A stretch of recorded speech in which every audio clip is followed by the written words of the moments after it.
Qui êtes-vous? Si vous vous prenez pour votre prénom, votre corps, vos pensées, eh bien, vous tombez dans le piège de l'ego. C'est ce que je vais décrire ici, ce qu'est l'ego et comment on se laisse piéger dans ce système qui va nous rassurer et nous permettre d'évoluer dans le monde. Alors, à la base, il y a le bébé qui naît, il y a un être qui naît, et cet être, ben, il n'a aucun mot, il a rien pour s'exprimer. Il est juste dans le monde et il ne fait pas la différence entre l'extérieur et lui. Il est dans une globalité. C'est comme si j'avais un bouton qui poussait sur ma main. Eh bien, ça, c'est un nouveau-né qui naît. Voilà. Alors, jusqu'à un certain âge, je pense que c'est vers 1 an et demi, 2 ans. Donc avant 1 an et demi, 2 ans, ben, il ne fait pas la différence entre l'extérieur et l'intérieur. Hein. Lui, le monde extérieur, il ne fait pas la différence. Et puis vient un moment où, à force d'entendre un monsieur, une madame qui lui disent bonjour, papa, maman, l'enfant va commencer à créer une sorte de réalité, à mettre des blocs. Quand on parle des jeux, hein, les jeux Lego, hein, ben, c'est un petit peu ça. Lego, c'est créer une structure qui va nous permettre de comprendre qui on est, de se créer sa propre réalité. En fait, on a un mental. Le mental, ce qu'il fait, c'est qu'il modélise la réalité. Le mental que nous avons, il découpe la réalité. Il fait en sorte que il voit une dame qui est là, il la découpe, il la détourne et il fait en sorte que ce soit séparé de la maison qui est là et du monsieur qui est là. Il en fait 3 choses différentes. Le mental modélise, donc il fait des formes, il découpe en formes. Ok? Donc, le nouveau-né, le bouton, là, il voit des formes partout. Ça, c'est le mental. Mais ces formes, à ce moment-là, en dessous d'1 an et demi, il ne fait pas encore la différence entre forme extérieure, forme intérieure. C'est indifférencié.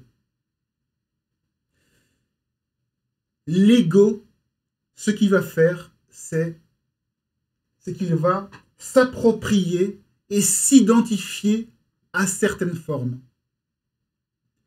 Il va dire, ça c'est papa, ça c'est maman, et puis ça c'est David. Et donc là, il va mettre un premier bloc.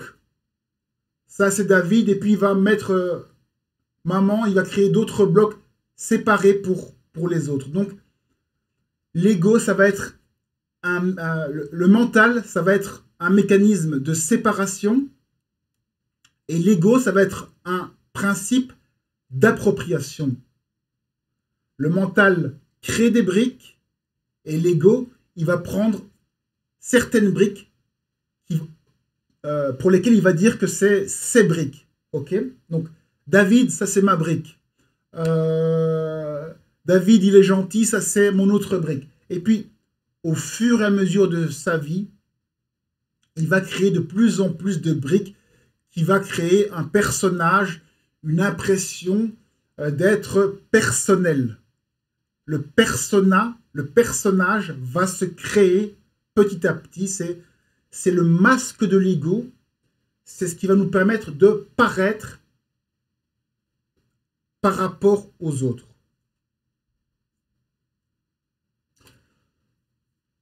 Et donc, pourquoi est-ce qu'on a besoin de s'approprier, de s'identifier à certaines choses? C'est parce que, eh bien, on va vivre certaines choses, certaines émotions qu'on ne va pas comprendre.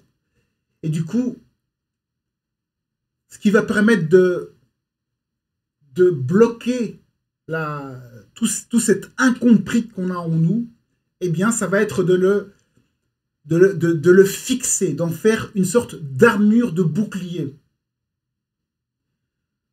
Donc, chaque fois qu'on va avoir des peurs, on va se sentir attaqué, eh bien, l'ego va mettre une brique devant.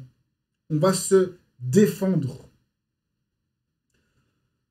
Alors, comment trouver un exemple pour vous expliquer ça?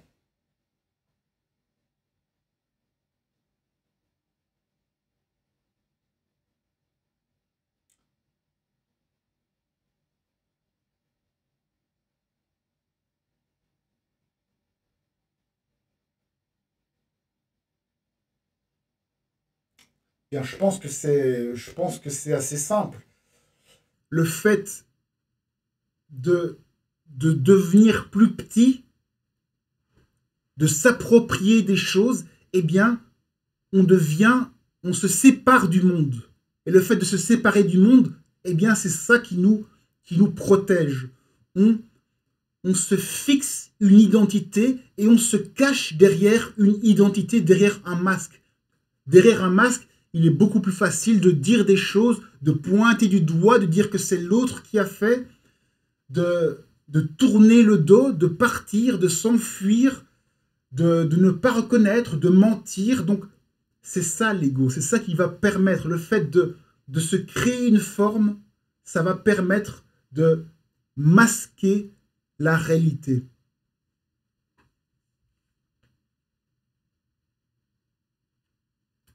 Et donc, ces briques d'ego, ce personnage qu'on s'est construit, il a deux faces. Il a une face visible, consciente, exprimée. C'est je m'appelle David, je suis éducateur, etc. C'est ce qu'on voit de l'extérieur, ce qui est acceptable. Et puis, il y a la face intérieure. Il y a ce qu'on ne voit pas. Et puis, dans ce qui est à l'intérieur, il y a ce que je ne vois pas et que je ne connais pas, qui est mon inconscient. Et puis, ce que les autres ne voient pas, mais que je sais de moi. Donc ça, c'est l'ego conscient. Tout ce que je sais de moi, c'est l'ego conscient. Et ce que je ne sais pas, l'émotionnel, comme on l'a vu dans la vidéo précédente, et qui va guider notre vie, qui va nous pousser à créer ce masque, eh bien, cet émotionnel inconscient, ça, c'est la face cachée de l'ego.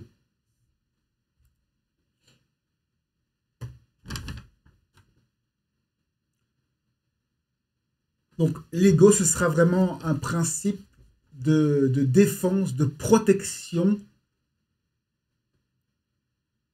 et d'identification. Hein. On s'identifie à un personnage, à une image, à une posture. Le fait d'avoir un déguisement, ça permet certaines choses, ça permet de jouer un rôle.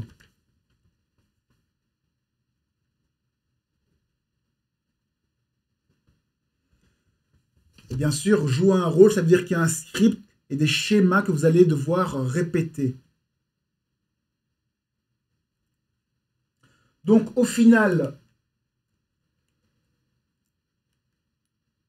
ce qui va guider l'ego, c'est sa raison d'être. Ce qui va guider l'ego, c'est ce système de défense. La raison d'être de l'ego, c'est se défendre. Donc, cet émotionnel, ça va être la raison d'être de l'ego. Donc, ce sera toujours, on sera sur la défensive. C'est comme ça qu'on reconnaît l'ego. Il est sur la défensive. C'est un principe de survie.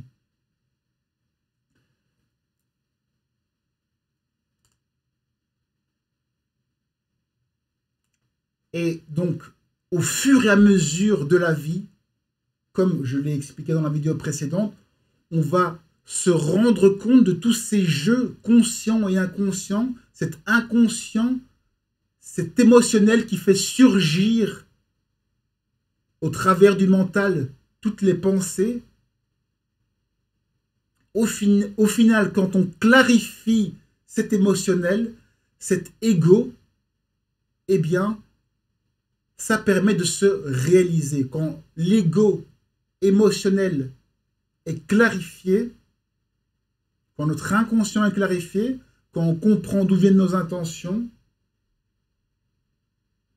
eh bien, finalement, on réalise que toute cette structure défensive que l'on a créée, eh bien, ce n'était que de l'illusion. En fait, on a toujours été l'ensemble de la main, pas juste le petit bouton.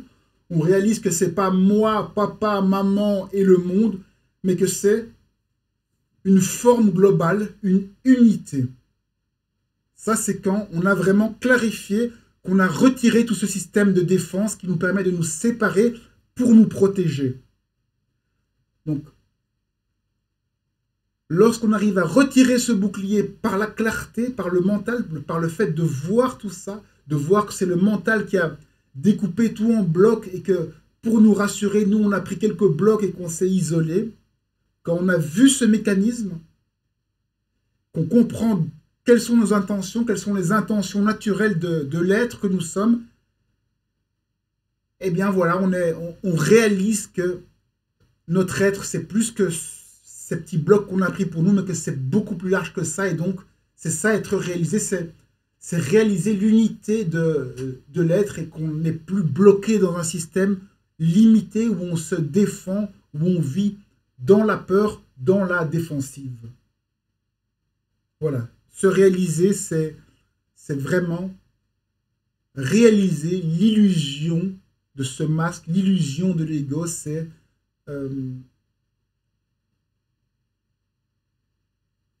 être, voilà, c'est être.